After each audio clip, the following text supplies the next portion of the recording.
Hello everyone, welcome to the stream. Today we are taking a look at combat skills.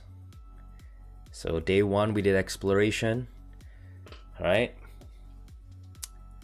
Series video number 2 we did crafting. This time we're doing combat. I've also already covered the Legionnaire, and I've also just covered the Confessor. So we're gonna go take a look at combat skills, which fall under the universal skill trees. So you can see here we have a set of universal skills up here, and we have your archetype skills down here. We're going to be focusing on combat, which is the first one in this order. This is pre-alpha 4.6. Figured I'd give you guys the build version just in case you are watching this in the future and you wonder why things have been kind of shifted around. So just for reference, this is pre-alpha build 4.6. So let's again, the theme of these videos in the mini-series is just keep it short and sweet. We're just going to quickly go over them, and we do each section as a separate video just to kind of keep things organized, and people can kind of choose which skill tree they want to go over. So if you're interested in seeing crafting, there's a separate video for that, and if you're interested in seeing exploration, there's a video for that. So let's hop right into combat here, and we'll take a look at what that includes. So you have combat principles, which once again, for those of you who are new, combat principles is basically like the foundation skill sets, and then we have specific skill sets branching off of that, like weapon basics, weapon styles, you have armor basics, you have stealth, and you have siege warfare. So in this current build we have access to view 3 of these. These have been fleshed out. Stealth and siege warfare have not been defined yet, so we do not have access. We cannot click into that. So we're going to go through these 3, and I think since these are a little bit shorter, I might be able to cover them a little bit more in depth and talk about, who benefits from this, and we'll talk about what roles will benefit from these skills. So let's get started with. Let's head back. We don't want weapon right away. Let's go to the combat principles, which is the foundation of combat skills. So you can kind of see how this skill is it's a little bit taller than usual, but we'll start with the first one. We'll go up to the red skills, and then we'll do the second branch down here after. But you see combat principles will give you attack power and armor class, increases attack power and armor class. Pretty self-explanatory here. This takes 3 days to train. Attack and armor. The second one the first one that branches off of that is tactics attack power. This one increases attack power when any weapon is equipped. Pretty straightforward, just increasing attack power as long as you have a weapon. So obviously this particular branch of universal skills is more oriented for people who plan on doing more PvP, or even just combat in general, PvE, I guess. This applies to too. So it probably doesn't apply as efficiently as it would to combat participants. What I meant to say is it doesn't apply to harvesters and crafters. And those are completely separate universal skill sets. Basically, if you plan on doing any type of combat oriented role, whether that's PvPing or PvEing, you'll most likely be investing in the combat skills. So you wouldn't be a harvester and investing in attack power. This just probably wouldn't be efficient use of your time. So you're investing in attack power. This one is critical hit chance, pretty straightforward. This one is critical hit damage, also very straightforward. And you're increasing these are about 6 days. I wonder why they do 5 days and 23 hours. It's a very odd kind of pattern I've been seeing. You can kind of see this one's 3 days for attack power, but then you get, well, I say 3 days because I always round it up to the nearest whole day. So I mean 2 days and 23 hours. I really don't know why they just didn't round it up to the nearest whole day, but that's besides the point. I digress. So once again, you have crit chance, crit damage, and then you have weapon efficiency, which will reduce the resource cost of powers. If you watch my confessor video, you can clearly see me going over this specific skill tree, just because any DPS character really benefits from this specific skill tree. Just because you're talking about damage or attack power, crit chance and crit damage, and usually any of those DPS classes will benefit greatly from this.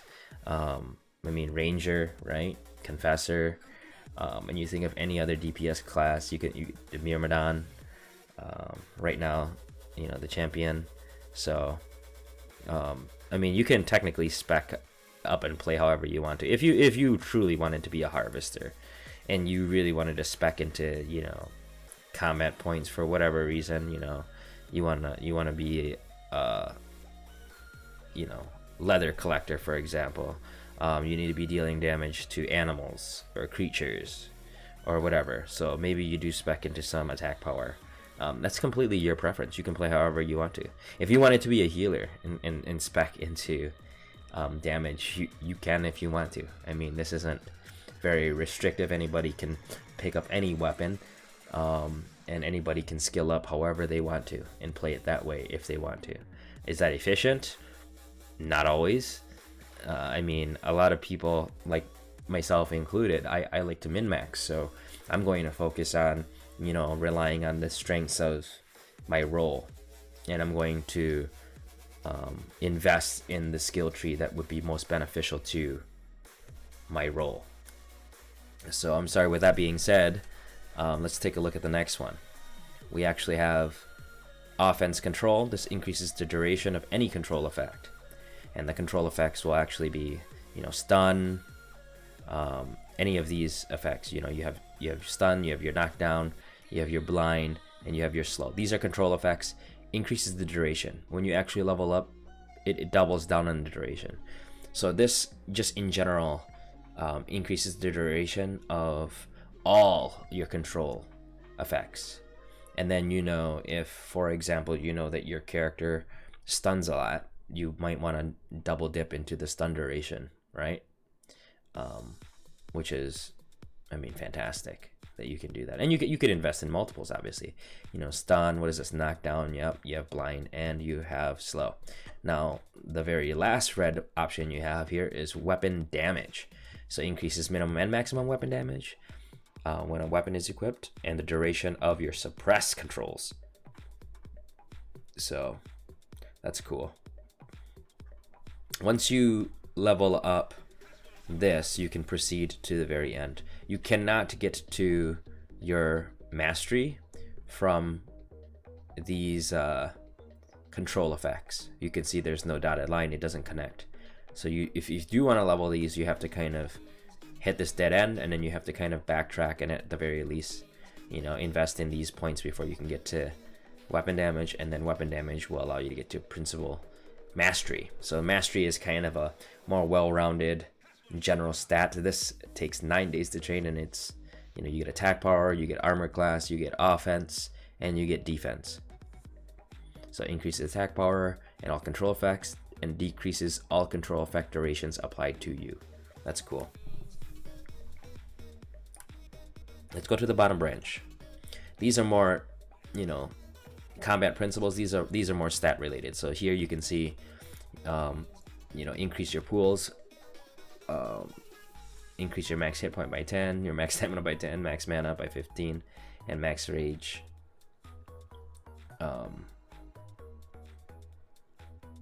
It says increase max health, stamina, and resource.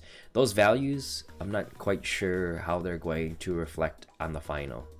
So take those values with a grain of salt, you guys. This is pre-alpha, remember that. I always have to remind people that this is a pre-alpha build. This is a pre-alpha interface, so it may change, right? So strategy pools here. The pools will branch off to max health, max resource, and max stamina. So it's kind of a specific branch of that. And then if you go to max health, the next option is control defense. So, you know, this is decreases the duration of control effects applied to you.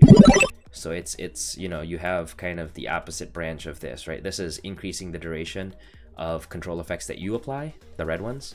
And then these, the green ones are basically a resistance. It decreases the duration of those control effects applied to you. So it's kind of you know, you get two sides of the coin. You know, if you really wanted to, you can invest in all of these. All it takes is time, right? All it takes is real time. So if you want to be as efficient as possible, you're probably going to try to level everything up. Now you can do the math and you can calculate out, you know, how much is that going to be total. That's 3 days, you know, that's 3 days, that's 3 days, that's, you know, like you can kind of calculate it out. So in order to proceed to resilience, you need to either get max resource or strategy, max stamina, max stamina. So either one of those will lead you over to this resilience suppress. This decreases the duration of your suppress effects. And then that'll take you also to the mastery. But that is combat principles. Okay. Let's go into the specific weapon basics now. So weapons, we're dealing with weapon damage bonus. So this increases the maximum weapon damage when any weapon is equipped. Here you have attack power, you have your crit damage, and your crit chance. So, you know, I'm assuming a lot of people will just level up all three. And then here you can specify, let's go to the top one first. So the top one, you have range, right? It branches range and melee. So if you have range, you know, you can level up your range, you know, resource costs of powers. When you have a range weapon equipped, you have your crit chance and you have your weapon decay, so weapon durability essentially, which is pretty interesting, right? So you choose that, then from here or anywhere on here you can branch to the next one. You can choose, you know, are you using a physical weapon? Are you using, you know, like a bow and arrow? So this is the minimum weapon that any archery weapon. Yep, this is physical archery, or arcane weapon. So this is like spell casting. You know, Confessor, Frostweaver, things like that. Druid, because Druid's shooting out projectiles, right? So arcane weapon, and then you get crit chance and I believe crit damage, right? No, power cooldown. I'm sorry, and crit chance. So power cooldowns for arcane weapons and crit chance for, you know, archery weapons. You get crit chance and you get power cooldowns as well. So same format, just different types. And then at the very end you get your weapon basics mastery. So this increases your minimum and maximum damage when any weapon is equipped. Once again, this is just another bonus that you get at the end. So that's range. Melee is going to be formatted the same, except obviously with melee weapons, close combat weapons here. You have, you know, weapon efficiency, so this reduces the resource costs. You have your crit chance, and you have your weapon decay. And then from here you have one-handed weapons or two-handed weapons. Okay, instead of arcane and archery, you have one-handed and two-handed. So your one-handed weapon improves critical hit chance with a one-handed any one-handed weapon is equipped. And this is reduces power cooldowns when any one-handed weapon is equipped. Now increases minimum weapon damage when any one.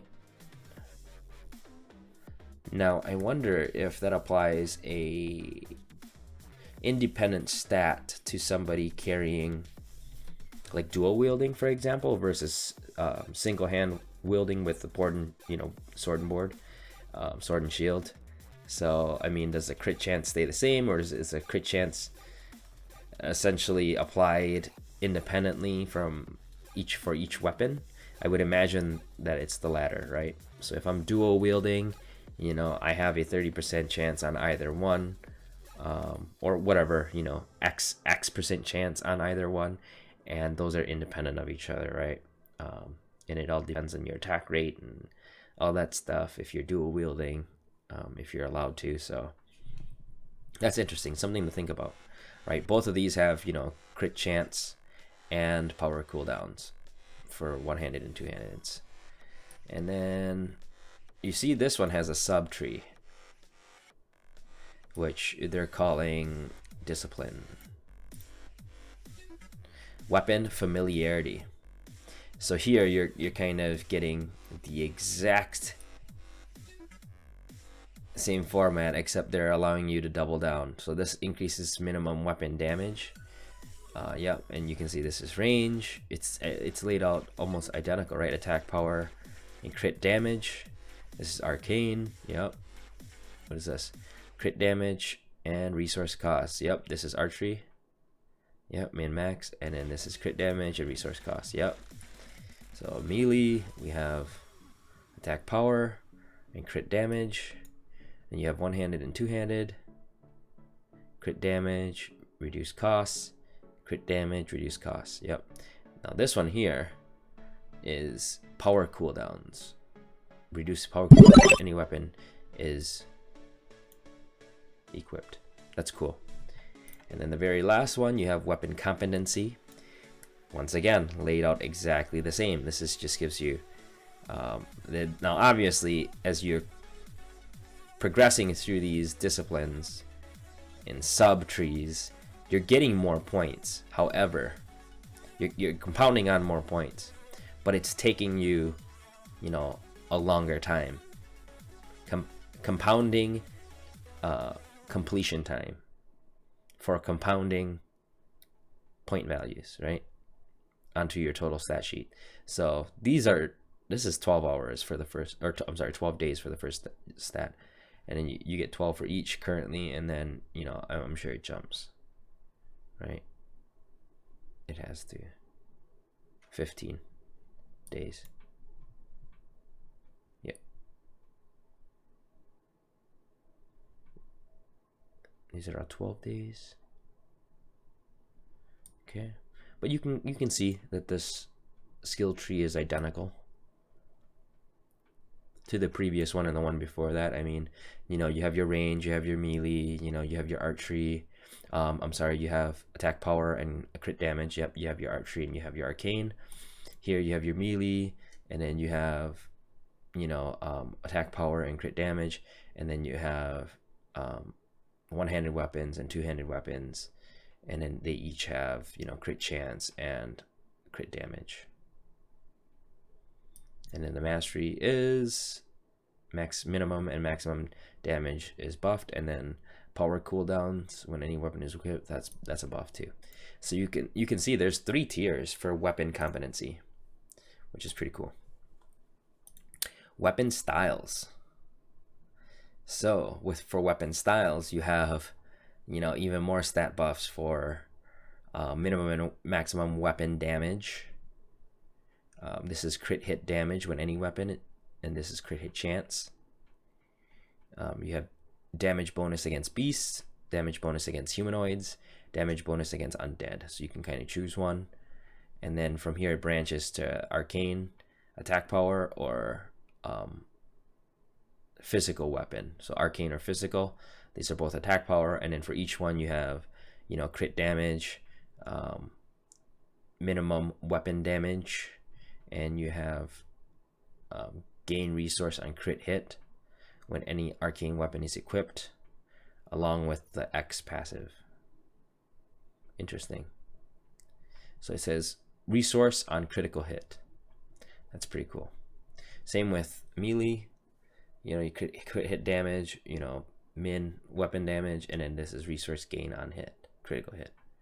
And then weapon efficiency reduces the resource cost of powers when a weapon is equipped. Then you have 2 disciplines. This will be interesting. Let's see what the first one is. Ranged weapon styles. So this is all specific to ranged weapons, which is really cool. So again, the Confessor really benefits from this. Any ranged DPS characters, Ranger really would benefit from this. And so you have, you know, attack or damage bonus. Yep. You have crit hit damage, and then you can specialize in a book. maximum weapon damage with all book weapons when any book is equipped. The next one is attack power with an arcane book equipped.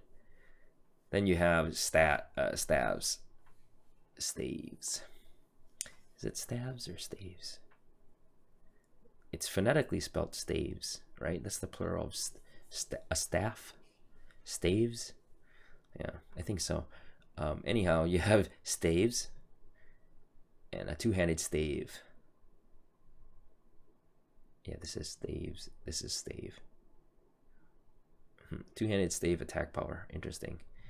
And this is with all stave weapons when any stave is equipped.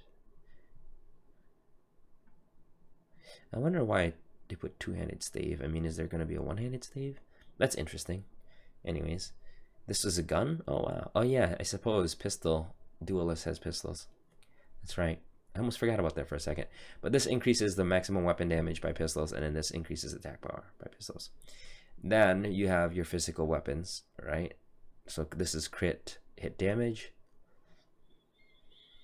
This increases minimum weapon damage for bow weapons when any bow is equipped. Maximum bow damage when crossbow weapon is equipped. And these, there's some overlap. So this is, or no, there's no overlap. So the crossbow can only level up to attack power before getting over to, you know, range weapon styles master damage bonus. As far as the bow and arrow goes, bow weapon, this one can specialize in a longbow, attack power of the longbow, attack power of the recurve bow, or attack power when a short bow is equipped. So that's pretty interesting. That's so cool.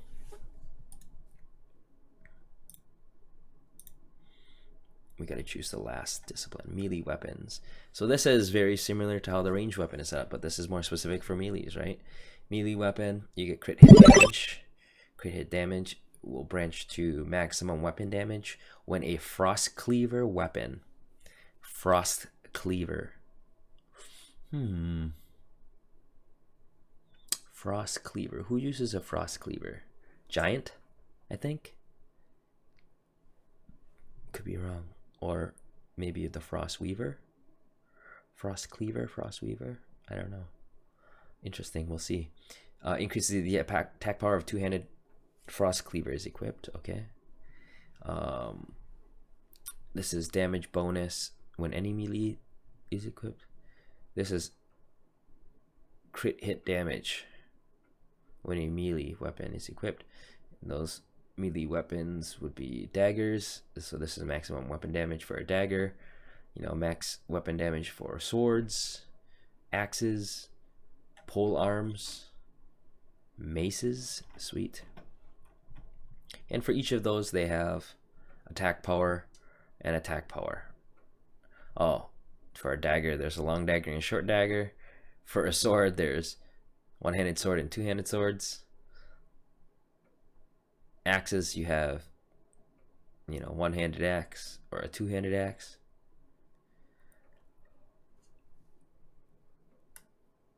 Pole arm, you will have pole mace or a pole axe. Pole mace or a pole axe. Okay, interesting. And then mace weapons, you have one-handed mace or two-handed mace, right? And at the end of it, you have increased damage bonus when any melee weapon is equipped. And that, I think, pretty much wraps it up for weapon styles. Let's go to armor basics. Okay. Armor basics. I know how these are formatted. They're broken up into 3 armor types currently. So you have, you know, your basic armor basic that you have to invest points in. This increases the armor class on all pieces of armor when any chest plate is equipped.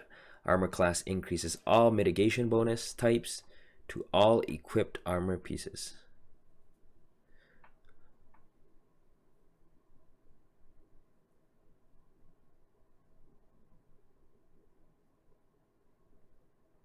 Okay, so armor class increases mitigation.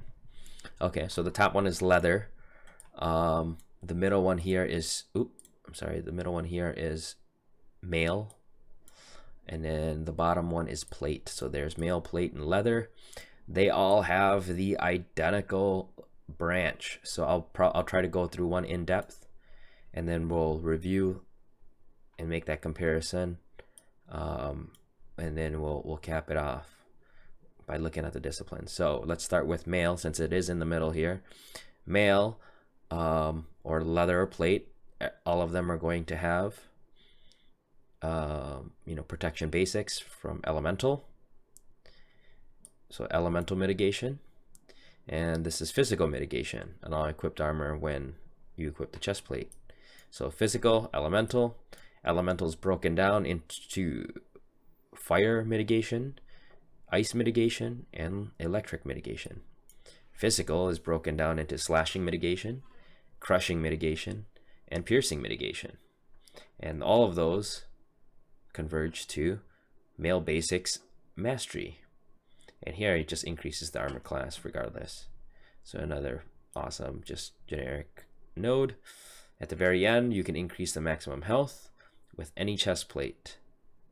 So your max hit points are increased by 500.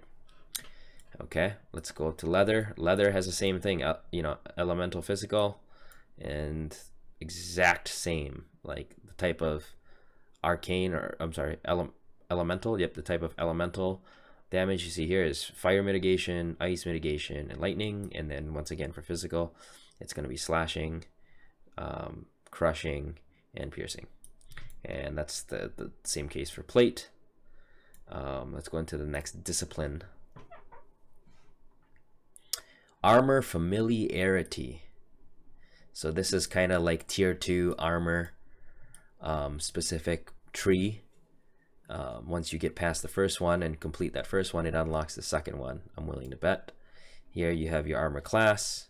Then leather, they're all formatted the same. So let's do the middle one again. Let's do each of these have flexible striking, so they increase the damage bonus when the chest plate is equipped, right? So I would imagine, yep, that's what these are. Damage bonus. Then they all have increased fire mitigation. Oh, so this mail increases fire mitigation and sprint movement speed. So this one leather has piercing mitigation. Oh, so I lied. I thought they were identical, but they do vary just based on now what type of physical they have. So now specifically, these benefits are very specific now when you're min-maxing. Do you want mitigation against piercing? That's leather. Do you want mitigation against fire? That's mail. So let's go through the mail first. So we have fire and sprint movement speed modifier. And then here you have organic mitigation being nature, poison, and disease. And then, chain will also increase armor class, blase blase. And then you get to the mastery, increases maximum health again. So leather, like I said, leather has very specifically piercing mitigation. You have dodge efficiency, so that's different. And then you have, increases damage bonus and reduces sprint costs when a leather chest plate is equipped. Here you have the same organic mitigation, right? You have nature, poison, and disease. So the only variance is really what they're mitigating. So you're really fine-tuning what armor style or what armor you want to wear, depending on what mitigation you want, right? This is sprint movement modifier, but for plate you have stamina regen increase, and then you also have damage bonus increase when you wear plate. So less mitigation, this is more of a buff. And then you have your same organic mitigations, increases the armor class on all pieces of armor when chest plate, okay, blah blah blah, increases the armor class of all pieces of armor. Okay, that's fine. Now let's look at the last and final, I think this is the last and final armor competency, right? Yep. So armor competency, let's take a look. So the very first step of armor competency will be increase the armor class, and then you actually break it down into piercing, slashing, or crushing. So what do you want?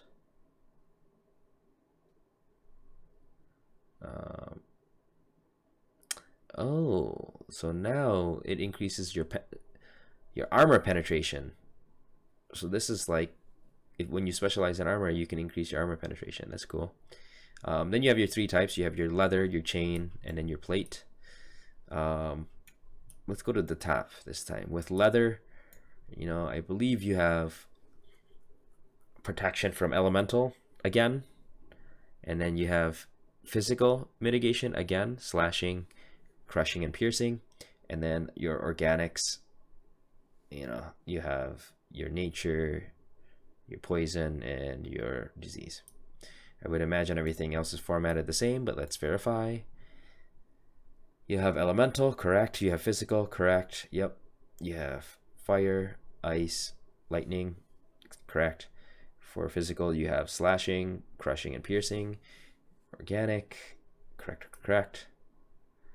And after that, you get male competency, mastery, armor class.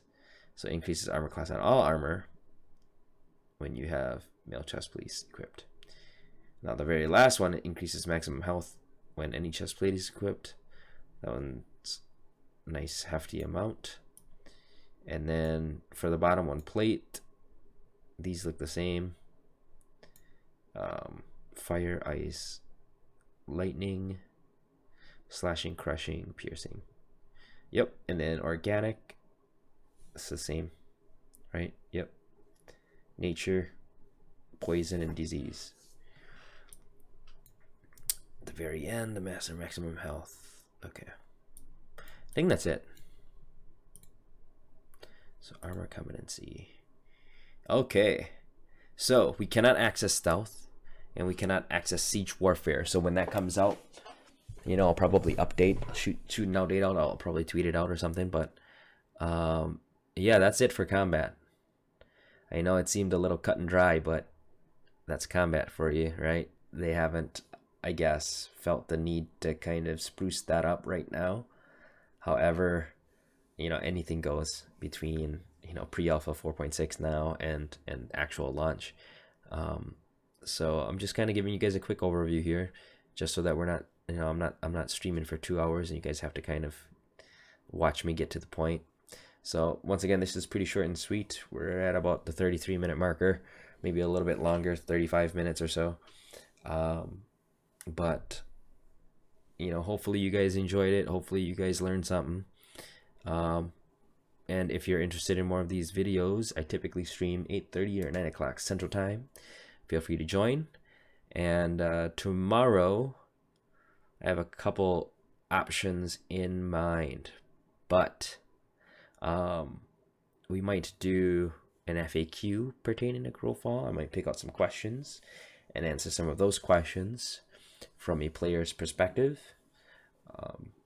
just to kind of switch things up a little bit so we're not rushing any of these skill tree coverages. But I think it's pretty safe to say that once a new build comes out and they do change it, you know, we're going to have to reassess and create more videos to address that. But we'll kind of get there when the time comes. I think for now, this is kind of a good look at our current state of things.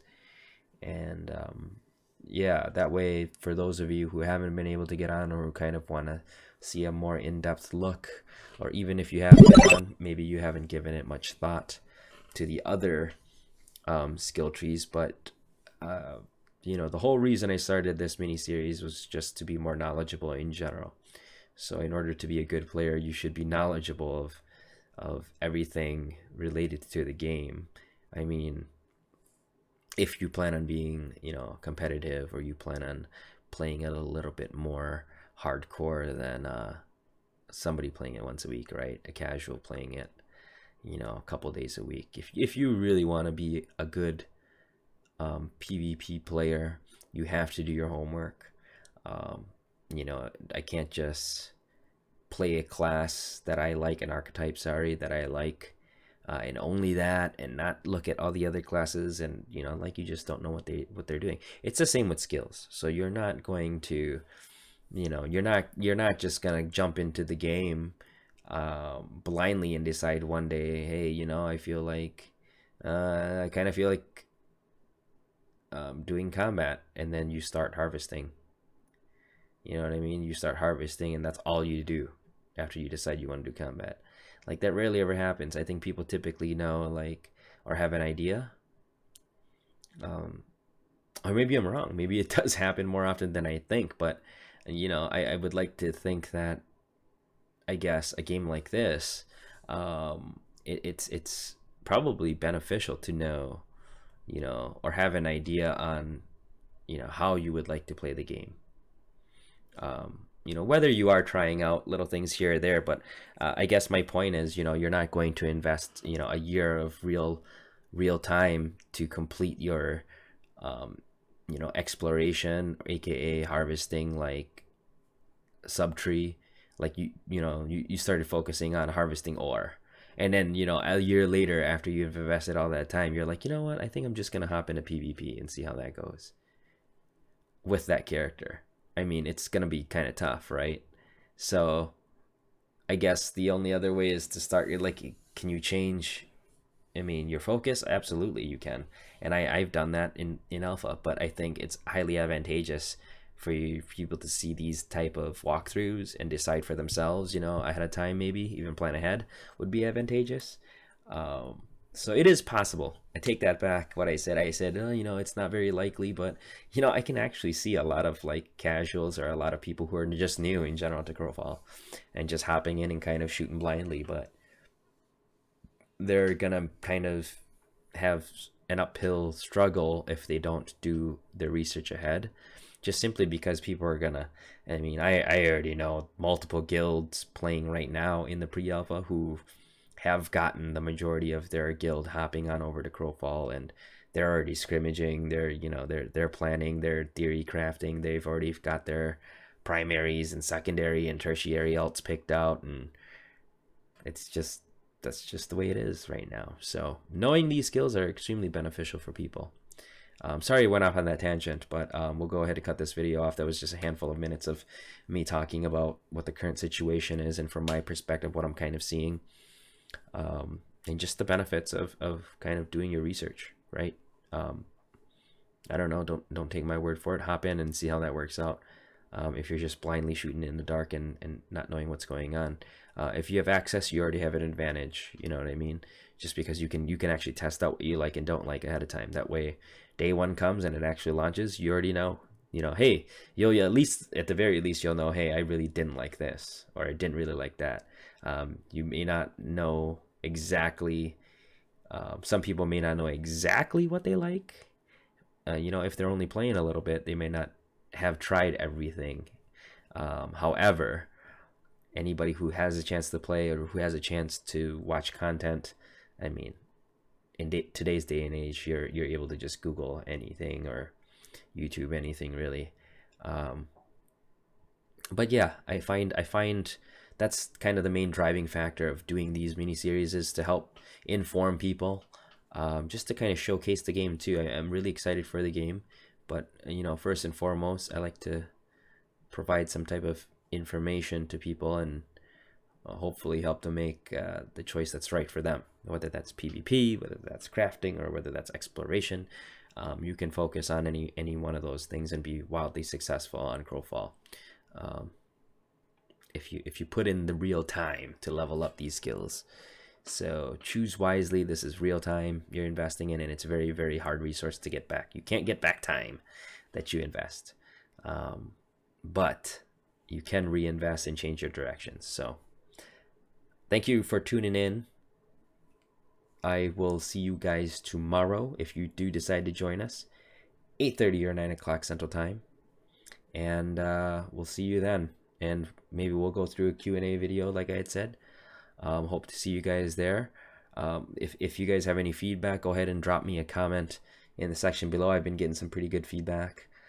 recently, you know, pertaining to, you know, suggestions for the stream or suggestions for the content, or any technical specifications. I hope everything is good in terms of the frame rate and everything like that. I think I did double check some of my class overviews, and I've been getting some pretty low frames on there. Excuse me, some pretty low frames on there. But I think that is a game issue. I think that's just it being pre-alpha.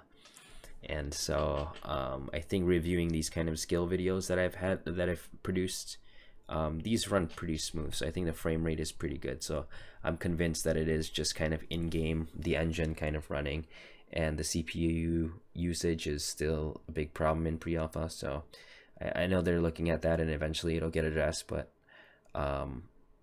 yeah, I apologize ahead of time for those who are tuning in and have tuned into the stream and they watch some type of like potato quality stream afterwards. The VOD is potato quality. The stream is actually fine. It looked like the stream was, you know, at least for me, from what I can tell, it looked fine on our end. But I think processing it, yeah, it just looked pretty choppy. So you know, gameplay wise, it's decent, but it's definitely not perfect. Yeah, hope you guys enjoyed it, and if you want to, go ahead and check out the other videos pertaining to the other skill trees, and I hope you learned something. All right, we'll see you tomorrow. Peace out, everyone.